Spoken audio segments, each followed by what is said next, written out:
गरीब ठीक है भगवान ही, बाकी जो रास्ता आपने पकड़ा है वो कैंसर मिटा नहीं सकते।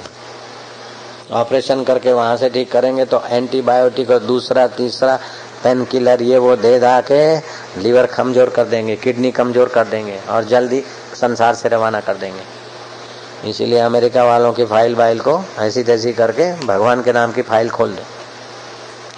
हाँ,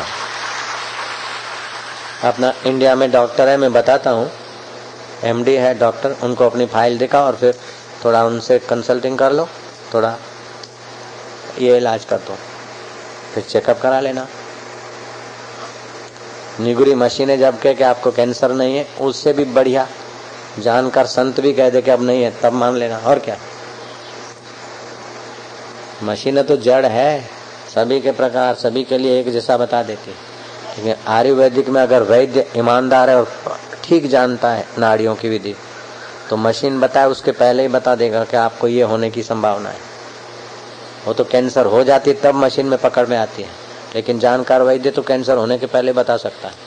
और जो स्वास्थ्य को, अपने स्वास्थ्य को जानता है, वो भी जान लेगा कि कैंसर के लक्षण है, भले ब्लड में नहीं आ रहा है, कहीं दिख नहीं रहा है, लेकिन होने की संभावना है। थोड़ा सचेत रहे आदमी। मनुष्य अपने आप का आधा वैद्य है। आजकल के अच्छे वैद्यों को तो मैं आदर देता हूँ, बाकी जो अल्पमति के और वाहवाही मिलती और अजीर्ण होता है, ऐसे कशो जैसों की तो बात ही नहीं। यहाँ तो बहुत ऊंची चीज है, ईश्वरत्व जगाना बहुत ऊंची चीज है। तो मनुष्यत्वम मुमुक्षत्वम महापुरुष संसर्ग ये तदि त्रयम दुर्लभम। मनुष्य शरीर तो मिल गया लेकिन मनुष्यता जगा है, पशुता में न गिरे, फिर ईश्वर की रुचि हो ईश्वर पाने की, और महापुरुष का संग मिले और उसको पचाए, ये बड़ा दुर्लभ है। पैसा मिलना दुर्लभ नहीं है, पैसा तो रंडियों के पास भी होता है।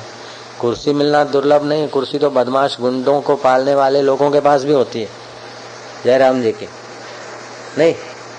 हाँ, सौंदर्य मिलना कोई बड़ी बात नहीं है, सौंदर्य तो दुराचारियों के पास भी होता है, सदाचारियों के पास होता है। सुत दारा और संपत्ति पापी को भी होए। पुत्र होना बड़ी बात नहीं है, पत्नी होना बड़ी बात नहीं है, संपत्ति होना बड़ी बात नहीं है। दो चीजें हैं बड़ी बात, सुत दारा और संपत्ति पापी को भी होए। संत समागम हरि कथा तुलसी दुर्लभ दोए। सियावर रामचंद्र। ये पक्का करो पाठ, तो ऐसी तैसी हो जाता है बैक्टीरिया वाले। हाँ,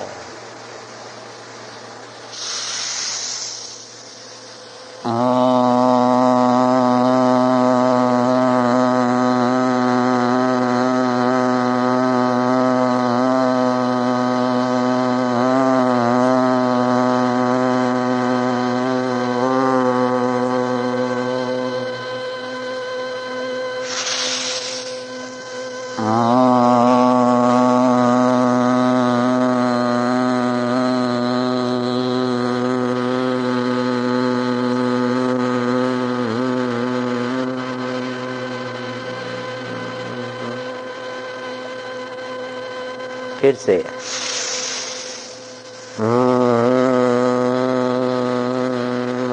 रम रम रम रम रम रम रम